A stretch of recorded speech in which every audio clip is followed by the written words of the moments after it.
Assalamualaikum warahmatullahi wabarakatuh. Halo semuanya, salam sejahtera untuk kita semua. Perkenalkan, nama saya Patrio Folian Demira Hermawan. Saya ingin menjelaskan tentang hukum internasional, atau lebih tepatnya sumber hukum internasional. Baik, untuk awal-awal, saya akan menjelaskan tentang hukum internasional menurut para ahli.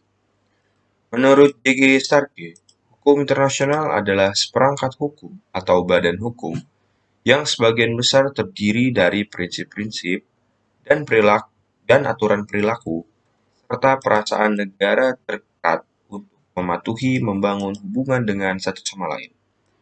Selanjutnya, menurut Gratius atau Hugo de Groot, hukum internasional terdiri dari seperangkat prinsip-prinsip hukum.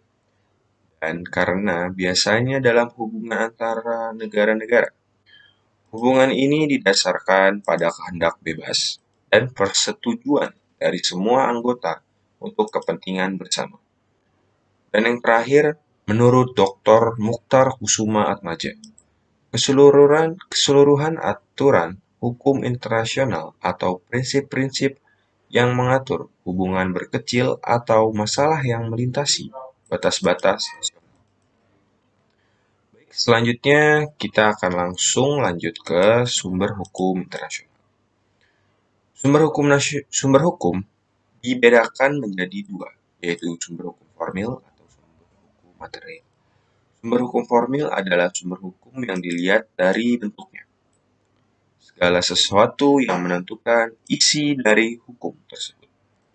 Menurut Starkey, sumber hukum material, hukum internasional, diartikan sebagai bahan-bahan aktual yang digunakan oleh para ahli hukum internasional untuk menetapkan hukum yang berlaku bagi suatu peristiwa atau situasi tertentu.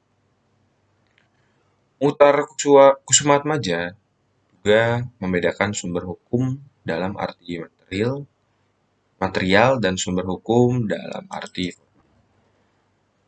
dan dalam arti material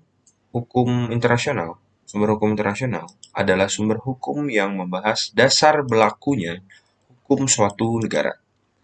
Dan dalam arti formal adalah sumber dari mana kita mendapatkan atau menemukan ketentuan-ketentuan hukum internasional. Selanjutnya, menurut pasal 38 ayat 1 Statuta Mahkamah Internasional, terjadi penggolongan sumber-sumber hukum internasional. Golongan tersebut terdiri dari yang pertama, perjanjian internasional atau International Convention.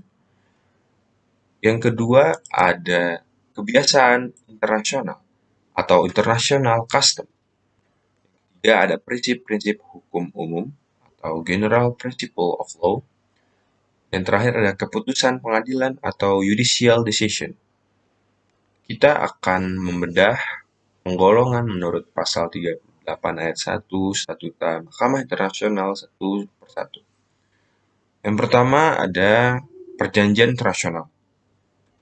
Perjanjian internasional merupakan sumber hukum utama apabila perjanjian berbentuk law-making treaties, yaitu perjanjian internasional yang berisikan prinsip-prinsip dan ketentuan-ketentuan yang berlaku secara umum. Misalnya, 1. Ada Piagam Perserikatan Bangsa-Bangsa tahun 1945. Kedua, ada Konvensi Wina mengenai hubungan diplomatik tahun 1961, serta Konvensi Persatuan Bangsa-Bangsa tentang Hukum Laut tahun 1982. Selanjutnya, kita akan membahas tentang hukum kebiasaan internasional. Hal ini berasal dari praktek negara-negara yang melalui sikap dan tindakan yang diambilnya terhadap suatu persoalan.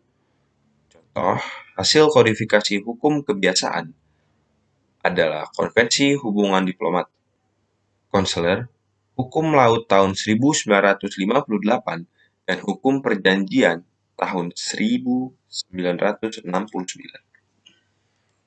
Selanjutnya, prinsip-prinsip hukum umum, yaitu prinsip-prinsip umum hukum nasional yang dapat mengisi kekosongan dalam hukum internasional.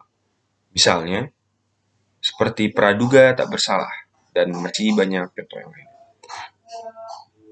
Selanjutnya, itu keputusan-keputusan peradilan. Keputusan peradilan memainkan peranan yang cukup penting dalam pembentukan norma-norma baru dalam hukum internasional. Misalnya dalam sengketa ganti rugi dan penangkapan ikan. Dalam hal ini, mahkamah diperbolehkan memutuskan suatu perkara secara ex aequo et bono, yaitu keputusan yang bukan atas pelaksanaan hukum positif, tetapi atas dasar prinsip keadilan dan kebenaran. Baik, sekian dulu dari penjelasan saya tentang hukum internasional atau lebih tepatnya sumber hukum internasional.